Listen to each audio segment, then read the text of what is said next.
चलिए प्यारे साथियों, सीजी जॉब एजुकेशन में स्वागत है। छत्तीसगढ़ शिक्षक भर्ती 2025 की क्लासेस हमारी चल रही है। सामाजिक विज्ञान की आज की सेशन में हम यूनिट 4 पर बात करेंगे, इकाई 4 पर हम बात करेंगे। आज का हमारा इकाई 4 रहेगी भक्ति और सूफी आंदोलन से संबंधित। तो भक्ति और सूफी आंदोलन पर आधारित जो है इनके सामाजिक महत्व पर आज की सेशन में चर्चा करेंगे। साथ ही साथ हिंदू मुस्लिम जो सांस्कृतिक समागम हुआ था उस पर चर्चा करेंगे। मुख्य अगर मैं बात करूं तो भक्ति और सूफी आंदोलन और इन्हीं के बारे में आज बात करेंगे।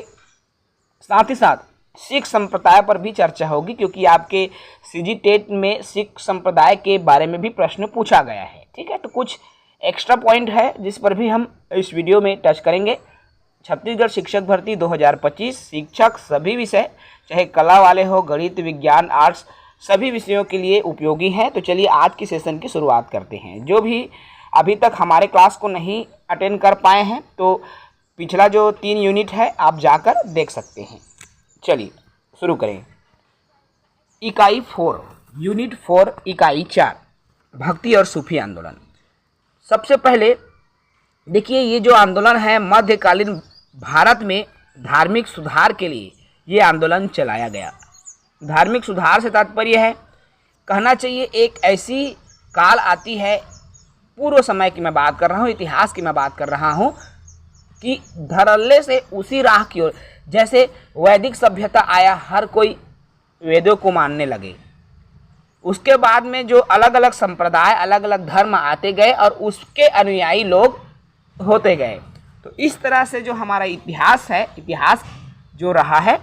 ठीक है, सर्वप्रथम मैं बात करूं सूफी और भक्ति आंदोलन, इन दोनों पर मैं चर्चा करता हूं। तो सर्वप्रथम बात करता हूं मैं भक्ति आंदोलन की, उसके बाद मैं सूफी में आऊंगा। ठीक है देखो, भक्ति आंदोलन की बात आती है तो भक्ति आंदोलन का जो प्रभाव है, इसका परिणाम क्षेत्रीय भाषाओं के विकास के रूप में हुआ था। अर्थात भक्ति आंदोलन क्यों हुआ, तो इसका जो प्रभाव है क्षेत्रीय भाषाओं के विकास के रूप में हुआ और संगीत और साहित्य के क्षेत्र में हिंदू मुस्लिम सांस्कृतिक समागम का आयोजन भक्ति आंदोलन में हुआ था, भक्ति काल में हुआ था। एक चीज याद रखना, जब बात आती है भक्ति काल की, बात आती है वेदों की, तो वहाँ पर भाषा हमेशा संस्कृत रहेगी। इस बात का विशेष ध्यान रखना है भाई। ठीक है, अब ये जो भक्ति आंदोलन हुए उस दौरान अनेकों संत हुए और मैं एक एक करके इनकी बात करूंगा। तो सर्वप्रथम आता है रामानंद, जो कि भक्ति आंदोलन के संस्थापक या सूत्रधार हम इसको कह सकते हैं। ठीक है, अर्थात भक्ति आंदोलन को शुरू करने वाला कौन था, आपके रामानंद जी थे, जिन्होंने भक्ति आंदोलन को शुरू किया। ठीक है, अब ये जो रामानुजन, ये रामानंद किसके शिष्य थे, तो रामानुजाचार्य, जिसको रामानुज भी हम कहते हैं, तो रामानंद रामानुजाचार्य के शिष्य थे और जिनका जन्म, अर्थात रामानंद जी का जन्म इलाहाबाद में हुआ था। ठीक है, ये रामानुजाचार्य के शिष्य थे और इनका जन्म इलाहाबाद में हुआ था। रामानंद के कई शिष्य भी थे। अगर मैं इनके प्रमुख शिष्यों की बात करूं तो रामानंद के शिष्य में कबीरदास, सेना, रैदास, ये रैदास है जिसको रविदास भी कहा जाता है, नामदेव, पीपा, ये सभी रामानंद के शिष्य थे। ठीक है, यहां तक क्लियर है। चलिए आगे बढ़ते हैं। कबीरदास जी के बारे में देखिए। कबीरदास को हर कोई जानते हो, कबीर के दोहों के लिए ये प्रसिद्ध है। अब जब कबीरदास की बात आती है तो एक चीज निकल कर आता है मेरे दोस्तों, ये निर्गुण भक्ति मार्ग के थे। अब निर्गुण भक्ति मार्ग के थे मतलब क्या है, ये जो है मूर्ति पूजा का खंडन करते थे, है ना। और इनका कहना है कि धर्म स्थल जाने के बजाय स्वयं में ईश्वर को खोजना है ना। इसके बहुत सारे दोहे भी आपको मिलेंगे। तो इन दोहों से भी आप इनके बारे में जान सकते हो कि ये निर्गुण धारा के संत थे, ठीक है। और ये कबीरदास जी जो है उत्तर प्रदेश के निवासी थे और इनका जो भाषा है साधु कड़ी या पंचमेल खिचड़ी थी। कहाँ के निवासी थे भाई? उत्तर प्रदेश के। ये विशेष याद रखना क्योंकि आपके क्वेश्चंस आ चुके हैं। ठीक है, कहाँ के निवासी को लेकर क्वेश्चन बना हुआ था, इसलिए याद रखना है आपको। अब उत्तर प्रदेश, चूंकि इसका जन्म कहाँ हुआ था? उत्तर प्रदेश राज्य में हुआ था, इसलिए इन्होंने भक्ति का प्रचार प्रसार उत्तर प्रदेश से ही किया। उत्तर प्रदेश में ही जो है भक्ति के प्रचार प्रसार का श्रेय कबीरदास को जाता है। ठीक है, कबीरदास जी की रचनाओं की मैं बात करूं तो साखी, सबद, रामायणी, ये सभी क्या है? कबीरदास जी की रचनाएं हैं। यहां तक क्लियर है? चलिए आगे बात करते हैं नामदेव। अब ये नामदेव भी क्या थे भाई? रामानंद जी के क्या थे? शिष्य थे। जैसे मैंने ऊपर में बताया, रामानंद जी के शिष्य में एक थे कौन? आपके नामदेव। ये नामदेव महाराष्ट्र के निवासी थे। ठीक है, इनका जन्म जो है महाराष्ट्र के थे। चूंकि इनका जन्म कहाँ हुआ था? महाराष्ट्र। तो ये जो है भक्ति का प्रचार प्रसार कहाँ किए? महाराष्ट्र में ही किया। ठीक है भाई, यहाँ भक्ति आंदोलन के प्रवर्तक के रूप में नामदेव जी को जाना जाता है। अब नामदेव जी के भी दो शिष्य थे और इनमें से एक था तुकाराम और दूसरा था ज्ञानेश्वर। इसको याद रखना, नामदेव के दो शिष्य थे, तुकाराम और ज्ञानेश्वर। क्लियर है? नेक्स्ट बात करते हैं चैतन्य महाप्रभु की। चैतन्य महाप्रभु, इसका जन्म जो है पश्चिम बंगाल में हुआ था और पश्चिम बंगाल में जन्म लिया, इसलिए ये जो है भक्ति मार्ग को या भक्ति का प्रसार जो है पश्चिम बंगाल में ही किया। ठीक है, और चैतन्य महाप्रभु जो है पश्चिम बंगाल में भक्ति के मार्ग के प्रवर्तक के रूप में इसको जाने जाते हैं और इसका जन्म कहाँ हुआ था? पश्चिम बंगाल में हुआ था। ठीक है, गुरु नानक देव जी की बात कर लेता हूँ और ये सिख संप्रदाय के प्रमुख रहे हैं गुरु नानक देव जी, और ये सिख संप्रदाय के प्रवर्तक के रूप में हम गुरु नानक देव को जानते हैं, जिनका जन्म जो है पाकिस्तान में हुआ था। ठीक है, नेक्स्ट चलिए शंकराचार्य पर बात करें। शंकराचार्य, देखो भाई, अब भक्ति आंदोलन के प्रथम प्रचारक जिसका जन्म केरल में हुआ था, अर्थात शंकराचार्य जो है भक्ति मार्ग के प्रचारक थे और इनका जो जन्म है केरल में हुआ था। ठीक है, ये इसको जो है अद्वैतवाद सिद्धांत किसने दिया था? आपके शंकराचार्य ने दिया था। ब्रह्मपुत्र नदी घाटी और कुछ बिहार क्षेत्र में मध्यकाल शंकराचार्य शंकरदेव प्रमुख भक्ति संत विद्यमान थे। ठीक है, ये भक्ति मार्ग है और भक्ति संप्रदाय। इसके पहले वाले जो मैंने कहा सूफी संप्रदाय पर अब हम बात करते हैं। तो सूफी संप्रदाय, तो भारत में सूफी मत की जो शुरुआत है 12वीं शताब्दी से मानी जाती है। ठीक है, कब मानी जाती है भाई? भारत में सूफी संप्रदाय, सूफी आंदोलन की जो शुरुआत वह 12वीं शताब्दी में मानी जाती है। और भारत के जो सूफी संत हुए हैं उनमें क्रमशः मैं बात करूंगा। सबसे पहले बात करता हूं मैं चिश्ती, जिसको ख्वाजा मुइनुद्दीन चिश्ती कहा जाता है, और ये क्या है भाई? सूफी संप्रदाय के संस्थापक हैं या चिश्ती संप्रदाय के संस्थापक हैं। ठीक है, चलिए, चूँकि इसका नाम ही ख्वाजा मुइनुद्दीन चिश्ती है इसलिए चिश्ती संप्रदाय के नाम से इसको जाना जाता है। लेकिन ये सिख संप्रदाय, ये जो संप्रदाय है साथियों, सूफी संप्रदाय का ये पीढ़ी है, पीढ़ी दर पीढ़ी अलग अलग जो है होते गए और आगे बढ़ाते गए। ठीक है, तो सर्वप्रथम आता है चिश्ती, जिसने ख्वाजा मुइनुद्दीन चिश्ती हैं और इन्होंने हिंदू मुस्लिम एकता का प्रादुर्भाव किया था। और सबसे प्रसिद्ध, सबसे लोकप्रिय कौन रहे हैं भाई? सूफी संप्रदाय में ख्वाजा मुइनुद्दीन चिश्ती अति महत्वपूर्ण है, आपके सीजी टेट में आ चुके हैं। सबसे सूफी संप्रदाय में सबसे जो लोकप्रिय कौन रहे हैं?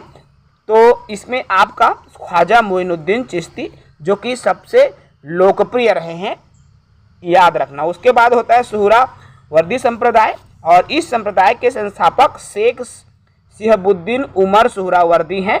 और इन्होंने क्या किया, आरामदेह जीवन, धन संग्रह व राजनीतिक मामलों से संबंधित ये रहे हैं। इसके अलावा आपका आता है नक्शबंदी संप्रदाय, और ये इस संप्रदाय के संस्थापक ख्वाजा बाकी बिल्लाह थे। कादरी संप्रदाय, जिसके प्रमुख जो है शेख अब्दुल कादिर जिलानी थे, और सत्तारी संप्रदाय के जो प्रमुख है अब्दुल्ला सत्तारी रहे हैं। इस तरह से ऋषि सिलसिला जो है सबसे अंतिम सिलसिला रहा है। सूफी संप्रदाय का सबसे अंतिम जो है ऋषि सिलसिला को माना जाता है। ठीक है, एक चीज़ और यहाँ पर याद रखना है कि जो शेख सलीम चिश्ती है तो ये सम्राट अकबर के दरबार में रहते थे। ठीक है, और ये अकबर के 9 रत्नों में से एक भी था। आपको मैंने पढ़ाया भी है, 1 या 2 यूनिट में आपको आप देख सकते हो, आपको आई होप याद भी होगा। तो 9 रत्नों में से भी एक है सलीम चिश्ती, है ना। तो ये इम्पोर्टेंट है मेरे दोस्तों। ठीक है, यहाँ तक समझ में आ रहा है। चलिए अब मैं बात कर लूँ थोड़ा सा काव्य धारा की। जब बात आती है सगुण और निर्गुण की, जब बात आती है तो सगुण और निर्गुण को थोड़ा सा हमको समझना होगा। धारा 2 प्रकार की होंगी, सगुण और निर्गुण। ये सीजीटेट 2021 में पूछे गए प्रश्न है। आपको यहाँ सीजीटेट दिखाई दे रहा होगा। 2 धाराएं हैं। एक तो उस समय क्या होता था, 2 मार्ग अपनाते थे। ठीक है, सगुण मार्ग और निर्गुण मार्ग। तो निर्गुण और सगुण, सबसे पहले मैं बात करता हूँ सगुण मार्ग की। तो सगुण मार्ग में सकार ईश्वर पर आस्था था। ईश्वर पर आस्था अर्थात ईश्वर पर, भगवान पर विश्वास रखते थे। मूर्ति पूजा भी करते थे, अवतारवाद को मानते थे। कीर्तन, भजन, मूर्ति पूजा, भगवान भक्ति, ये सभी जब इसमें आता था तो वो सगुण मार्गी के होते थे।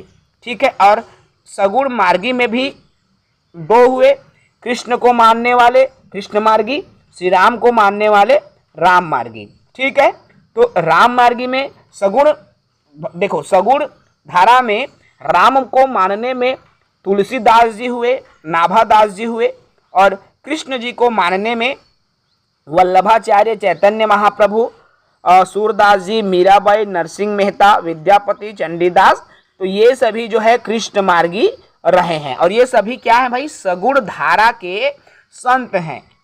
ठीक है, तो निर्गुण इसमें आपका राम मार्गी में केवल तुलसीदास जी और नाभादास जी रहे हैं, बाकी सभी संत कृष्ण मार्गी हैं। ठीक है, अब निर्गुण धारा की बात कर लूँ मैं। अभी मैंने सगुण धारा की बात किया, निर्गुण धारा की मैं बात करूँ। निर्गुण धारा में निराकार निर्गुण ईश्वर में आस्था। देखो इसमें ईश्वर का कोई आकार नहीं। जब ईश्वर का आकार ही नहीं है तो मूर्ति पूजा क्यों करें, ईश्वर पर आस्था क्यों। तो ये सभी संतों में वैयक्तिक साधनों पर इसमें बल दिया है। ठीक है, तो इसमें भी 2 प्रकार के, ज्ञानाश्रयी और प्रेमाश्रयी। ज्ञानाश्रयी, ज्ञान से संबंधित, कोई मोटिवेशन से संबंधित बातें बताने के संबंध में, जिसको ज्ञानाश्रयी कहेंगे, जैसे कबीरदास जी, नानक, रैदास, दादूमल, मलुकदास, जगजीवन दास, ये सभी ज्ञानाश्रयी है। ज्ञानाश्रयी मतलब ज्ञान, इनके जो दोहे आते हैं उनमें ज्ञान की झलक हमको दिखाई देता है। ठीक है, और प्रेमाश्रयी में प्रेम भक्ति को लेकर। ठीक है, तो मलिक मोहम्मद जैसी जी जो कि प्रेम मार्गी, एक अकेला है मलिक मोहम्मद जैसी जी जो कि प्रेमाश्रयी अर्थात प्रेम मार्गी संत हैं, याद रखना। अब यहाँ पे ज्ञान मार्गी में जो ज्ञान की बातें निकल कर आती है, जैसे कबीर दास जी के जो दोहे हैं, मोको कहाँ ढूंढे बंदे मैं तो तेरे पास में, न मैं मंदिर न मैं मस्जिद न काबा कैलाश में, ये आप सुने होंगे। अब कबीर जी कहते हैं कि मुझे मंदिर में ना ढूंढ, मुझे मस्जिद में ना ढूंढ, मैं तो तुम्हारे अंदर हूँ। मतलब ये निर्गुणता की बात कर रहा है। ठीक है ना, ये निर्गुण और सगुण ये 2 धाराएं हैं। क्लियर है मेरे दोस्तों। चलिए आगे मैं बात करता हूँ, सिख संप्रदाय की बात करूँगा। सिख संप्रदाय भी बहुत ही इम्पोर्टेंट है। इसके पहले प्रमुख संप्रदाय और उसके प्रवर्तक की मैं बात कर लूँ, जो इम्पोर्टेंट है उन्हीं को मैं बताऊंगा। शंकराचार्य जी नाम सुने होंगे, और ये जो है अद्वैतवाद के जनक या अद्वैतवाद का सिद्धांत जो है शंकराचार्य जी ने दिया था। और ये क्या है भाई, ये सूफी संप्रदाय से आते हैं। ठीक है, स्मृति चलिए रामानुजाचार्य पर बात करते हैं। सूफी संप्रदाय हो गया रामानुजाचार्य, तो विशिष्ट द्वैतवाद, और इन्होंने क्या दिया था भाई, विशिष्ट द्वैतवाद का सिद्धांत दिया है। और ये किसके अंदर आते हैं, श्री संप्रदाय के अंदर आते हैं। ठीक है, ये अलग अलग जो अभी हमने आंदोलन बताया वो अलग चीज है, ठीक है, लेकिन ये संप्रदाय अलग है ना, याद रखना। जैसे शंकराचार्य है ये स्मृति संप्रदाय है, और रामानुजाचार्य श्री संप्रदाय है, तो वल्लभाचार्य जिन्होंने शुद्धाद्वैतवाद का सिद्धांत दिया, और ये रुद्र संप्रदाय के अंदर आते हैं। ये तीन जरूरी चीज है जिसको आपको याद करना है भाई, इंपॉर्टेंट है। क्लियर है भाई, चलिए नेक्स्ट आगे बढ़ते हैं। आगे बात करता हूं मैं निर्गुण धारा के बाद सिख संप्रदाय पर चर्चा कर लेते हैं। सिख संप्रदाय, और यहां से भी आपके क्वेश्चन बने हुए हैं, आपको स्क्रीन पर दिख रहा है टीटी 2019 में यहां से क्वेश्चन बने हैं। सिख संप्रदाय, और सिख मतलब जो पगड़ी बांधता है, चूड़ा पहनता है, दाढ़ी बड़ा बड़ा होता है, उसको बोलते हैं सिख, है ना। तो इस धर्म के संस्थापक गुरु नानक देव हैं, याद रखना है मेरे दोस्तों। सिख संप्रदाय के संस्थापक गुरु नानक देव को माना जाता है, जिनका जन्म 1469 ईस्वी में हुआ था। ठीक है, और ये शिष्य हैं, किनके शिष्य थे, आपके गुरु नानक देव, ये रामानंद जी के शिष्य थे। ठीक है, आगे बात करता हूँ। चूंकि अब आ गए हम सिख संप्रदाय पर, तो सिख संप्रदाय में भी अलग अलग गुरु हुए। ठीक है, प्रथम गुरु इस संप्रदाय के जनक की बात कह सकते हैं, या संस्थापक भी हम कह सकते हैं, तो गुरु नानक देव जी रहे हैं। और इन्होंने सिख धर्म के, इनको संस्थापक कहा जाता है। और लंगर प्रथा की शुरुआत किसने की थी भाई, गुरु नानक देव। और आपको एक चीज पता होगा मेरे दोस्तों, जो सिख संप्रदाय है उसमें लंगर ही जो है बहुत फेमस है। सिख संप्रदाय का लंगर बहुत ज़्यादा फेमस है। और सिख संप्रदाय में बड़े बड़े करोड़पति लोग हैं, अरबपति लोग हैं, जो लोगों की मंदिर में लोगों को की चप्पल वो सफाई करता है। मतलब पैसे वाले होने के बाद भी घमंड नहीं होता, क्योंकि बहुत लोगों को आपने देखा होगा।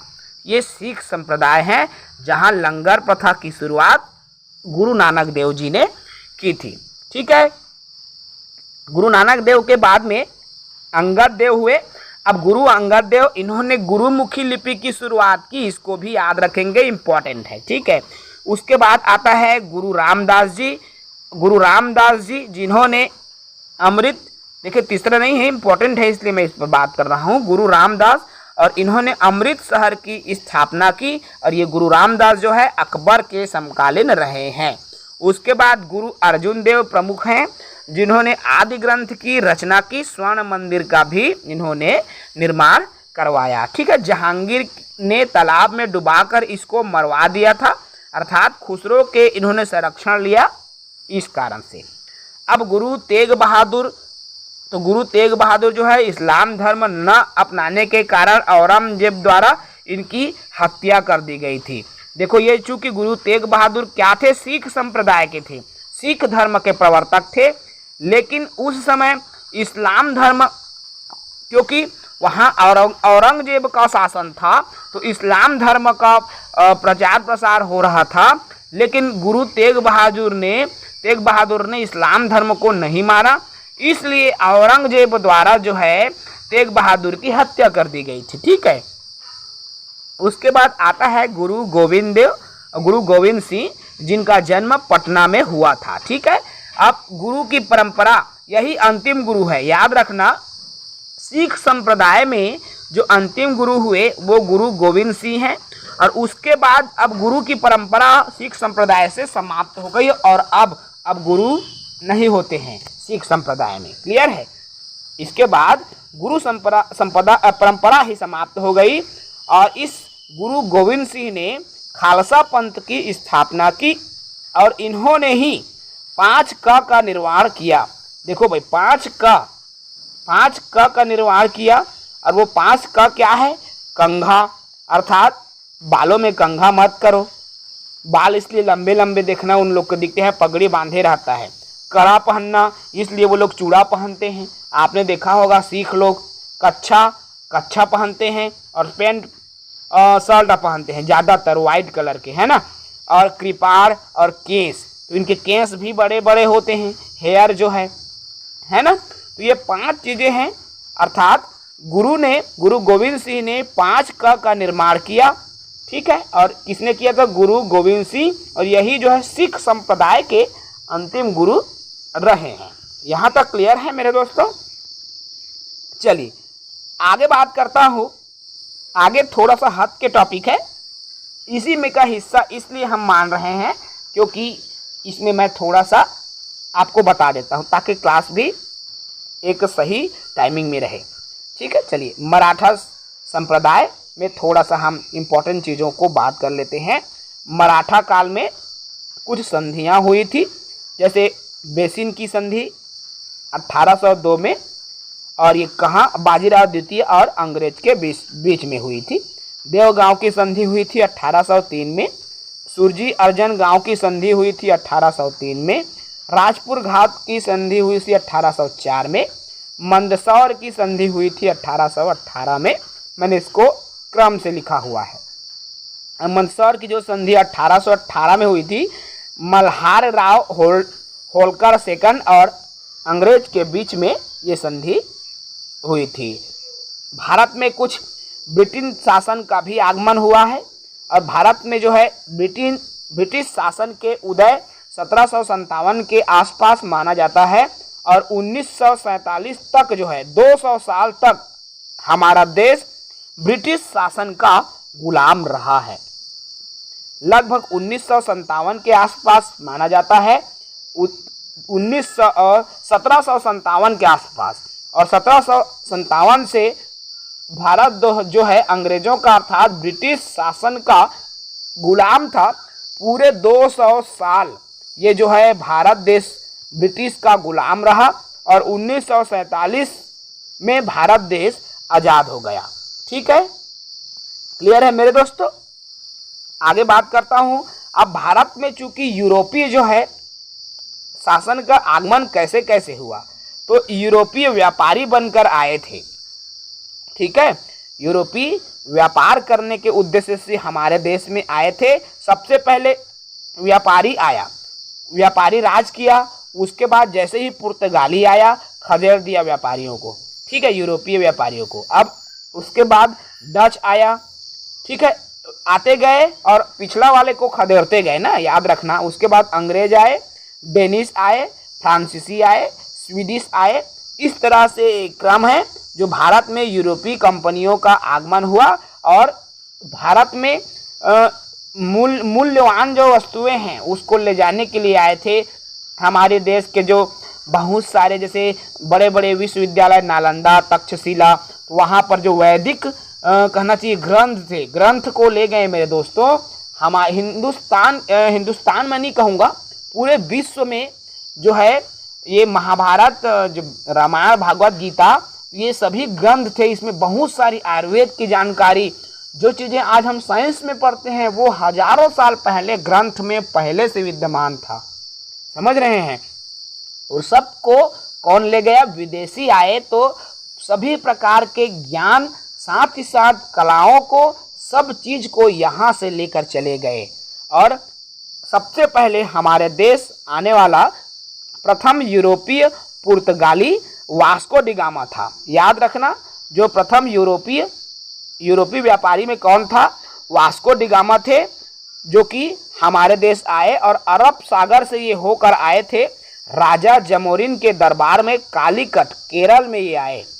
देखो, अरब सागर से पार करते हुए राजा जमोरिन के दरबार में कालीकट, केरल में ये आए, और पुर्तगाली ने तंबाकू की खेती, प्रिंटिंग प्रेस, पपीता और अनानास की खेती जो है पुर्तगाली की ही देन है हमारे देश में। क्लियर है। अब जैसे ही डच का आगमन हुआ, पुर्तगाली यहाँ से चले गए, ठीक है। ये अलग अलग काल अवधि है, आए उसके बाद गए, इस तरह से। ठीक है। एक इसमें जरूरी चीज आती है east India company. East India company चूंकि इसके कहना चाहिए अंग्रेजों द्वारा ये कंपनी स्थापित की गई थी, इसलिए अंग्रेज ईस्ट इंडिया कंपनी के इसको नाम से हम जानते हैं। इस समय जो है जब ईस्ट इंडिया कंपनी की स्थापना हुई तो इसके जो कैप्टन देखो, इसमें देखो कैप्टन हॉकिंस 1608 मुगल बादशाह जहांगीर के दरबार में भारत में व्यापार के लिए आने वाला प्रथम यूरोपीय अंग्रेज था। जिस समय अंग्रेज ईस्ट इंडिया कंपनी की शुरुआत हुई तो कैप्टन हॉकिंस जो है 1608 में मुगल बादशाह जहांगीर के दरबार में भारत में व्यापार करने के उद्देश्य से आने वाला प्रथम यूरोपीय अंग्रेज था। अंग्रेज का भी आगमन शुरू हो गया ना। 1784 में ईस्ट इंडिया एक्ट की स्थापना हुई, जिसमें कंपनी पर सीधे नियंत्रण के लिए ये जो है एक्ट बनाया गया था, अधिनियम बनाया गया था। तो उसके बाद 1813 में चार्टर एक्ट बनाया गया, जिसमें कंपनी का व्यापारिक जो अधिकार है उसको समाप्त कर दिया गया। ब्रिटिश काल में कपास, नील, जूट की निर्यात की जाती थी, याद रखना, ठीक है। जरूरी चीजें हैं मेरे दोस्तों। बंगाल की गवर्नर पर भी हम बात करते हैं, यह भी बहुत ही इंपॉर्टेंट है। चलिए, बंगाल के गवर्नर लॉर्ड क्लाइव ने बंगाल में द्वैत शासन व्यवस्था लागू की। द्वैत शासन मतलब द्विशासन कह सकते हैं। अब बंगाल का युद्ध हुआ था 1764 ईस्वी में, याद रखना। बंगाल की जब बात आती है तो इस बंगाल में गवर्नर होते चले गए। सबसे पहला गवर्नर वारेन हेस्टिंग्स हुए और इन्होंने द्वैत शासन प्रणाली का अंत किया और एशियाटिक सोसाइटी की स्थापना की। उसके बाद लॉर्ड कॉर्नवालिस हुए और ये लॉर्ड कॉर्नवालिस जो है इन्होंने क्या किया, स्थायी बंदोबस्त की व्यवस्था लागू किया, ठीक है। इसके बाद में लॉर्ड वेलेजली हुए और लॉर्ड वेलेजली अंग्रेजी सत्ता का वास्तविक संस्थापक माना जाता है, इंपॉर्टेंट है, याद रखना। लॉर्ड वेलेजली को अंग्रेजी सत्ता का वास्तविक संस्थापक माना जाता है। 1798 ईस्वी में सहायक संधि की नीति और गठबंधन प्रणाली जो है लॉर्ड वेलेजली ने लागू की थी। उसके बाद में आता है लॉर्ड हेस्टिंग्स। लॉर्ड हेस्टिंग्स जो है तृतीय आंग्ल मराठा युद्ध इसी के समय में हुआ था। 1813 के चार्ट एक्ट में ईस्ट इंडिया कंपनी के व्यापारिक क्षेत्रों के अधिकार को इन्होंने समाप्त कर दिया, ठीक है। उसके बाद आया लॉर्ड विलियम बेंटिक और लॉर्ड विलियम बेंटिक जो है सती प्रथा का अंत जो है इनके गवर्नर काल में हुआ था। करने वाले कौन थे, राजा राम मोहन राय के प्रयास से हुआ और उस समय लॉर्ड विलियम बेंटिक क्या होते थे, गवर्नर हुआ करता था, ठीक है। इसके अलावा इन्होंने ठगी प्रथा का भी अंत किया, ठीक है। उसके बाद इसी काल में अर्थात लॉर्ड विलियम बेंटिक के काल में मैकाले के अध्यक्षता में आयोग का गठन किया गया और मैकाले समिति के रिपोर्ट पर शिक्षा का माध्यम अंग्रेजी रखा गया। अर्थात मैकाले की जो शिक्षा नीति है ना वो लॉर्ड विलियम बेंटिक के काल में ही बना है। ये मोस्ट इंपॉर्टेंट है, याद रखेंगे भाई, ठीक है। चलिए आगे बात कर लूँ। लॉर्ड विलियम बेंटिक के बाद डलहौजी की बात कर लेता हूँ। तो ये डलहौजी जो है 16 अप्रैल 1853 ईस्वी में मुंबई और ठाणे के बीच में पहली ट्रेन चली, पहली रेल चली। आपने जान रहा होगा, आप सुने होंगे। तो ये उस समय लॉर्ड डलहौजी गवर्नर हुआ करते थे। जिस समय 16 अप्रैल 1853 में मुंबई और ठाणे के बीच में जब पहली ट्रेन चलाई गई थी तो लॉर्ड डलहौजी जो है उस समय क्या हुआ करते थे, गवर्नर हुआ करते थे, ठीक है। उसके बाद डाक टिकट जारी किया इन्हीं लॉर्ड डलहौजी ने। भारत में कराची से पहला डाक टिकट इन्होंने जारी किया था, ये भी याद रखना। डाक टिकट सर्वप्रथम किसने जारी किया गया था, आपके क्वेश्चन आए तो लॉर्ड डलहौजी ने किया था और भारत में कराची से ये पहला डाक टिकट जारी हुआ था, ठीक है। चार्ल्स वुड्स के नेतृत्व में शिक्षा आयोग का गठन भी इसी लॉर्ड डलहौजी के गवर्नर काल में हुआ है। 1854 में पहली भारतीय कपड़ा मिल की स्थापना भी इसके ही समय में हुआ और डलहौजी ने हड़प नीति भी लागू की। तो ये है डलहौजी के कार्यकाल में बहुत सारे कार्य हुए। ठीक है, उसके बाद आता है लॉर्ड कैनिंग। लॉर्ड कैनिंग जो है, लॉर्ड कैनिंग के समय की बात करूं तो ईश्वर चंद्र विद्यासागर के अथक प्रयास से विधवा पुनर्विवाह अधिनियम 1856 लागू किया गया। और उस समय लॉर्ड कैनिंग हुआ करता था और ईश्वर चंद्र विद्यासागर जी ने बहुत प्रयास किया और विधवा का पुनर्विवाह अधिनियम लागू कर दिया। ठीक है, उसके बाद इसी गवर्नर के समय में, लॉर्ड कैनिंग के गवर्नर के समय में मंगल पांडे का विद्रोह हुआ मार्च 1857 ईस्वी में। क्लियर है मेरे दोस्तों। आगे बात करता हूँ लॉर्ड विपन के समय को। तो लॉर्ड विपन नियमित जनगणना की शुरुआत 1881 में लॉर्ड विपन के गवर्नर काल में हुई। स्थानीय स्वशासन के जनक लॉर्ड रिपन को कहा जाता है। क्या कहा जाता है? स्थानीय स्वशासन के जनक कहा जाता है। उसके बाद आते हैं हम लॉर्ड कर्जन पर। लॉर्ड कर्जन जो भारतीय विश्वविद्यालय अधिनियम इन्होंने पास किया 1904 में। किसने? आपका लॉर्ड कर्जन ने। उसके बाद बंगाल का विभाजन 16 अक्टूबर 1905 में लॉर्ड कर्जन के गवर्नर काल में हुआ था। साथ ही साथ मैं बात करूँ आपके भारतीय पुरातात्विक सर्वेक्षण विभाग की स्थापना भी इन्हीं लॉर्ड कर्जन के समय में हुआ है। ठीक है, यहाँ तक क्लियर है। आगे मैं बात करूँ लॉर्ड हार्डिंग द्वितीय की। अब इन्होंने दूसरा दिल्ली दरबार आयोजित किया था 1911 में। लॉर्ड हार्डिंग द्वितीय ने दिल्ली भारत की राजधानी बनी 1912 को। मोस्ट इंपॉर्टेंट है, ये भी याद रखना। जलियांवाला बाग हत्याकांड 1919 को हुआ था। ठीक है, आगे बात करते हैं लॉर्ड इरविंग की। तो लॉर्ड इरविंग जब गवर्नर थे उस समय सविनय अवज्ञा आंदोलन चला 1930 में। गांधी जी का दांडी मार्च चला 12 मार्च को और भारत छोड़ो आंदोलन 1942 को चला। ये लॉर्ड किसके समय में है? लॉर्ड इरविन के समय की बात है। ठीक है, अब आते हैं हम लॉर्ड माउंटबेटन। और लॉर्ड माउंटबेटन को स्वतंत्र भारत के प्रथम गवर्नर जनरल कहा जाता है। उसके बाद भारत आज़ाद हो गया। अंग्रेजों का गुलाम था, 200 सालों से ब्रिटिश शासन का गुलाम था और वो पूर्णतः आज़ाद हो गया। प्रमुख नेताओं के सहयोग से ये भारत को आज़ादी मिली, भारत स्वतंत्र हो गया। और जैसे ही भारत स्वतंत्र हुआ, स्वतंत्र होने के बाद लॉर्ड माउंटबेटन को स्वतंत्र भारत के प्रथम गवर्नर जनरल बनाया गया था।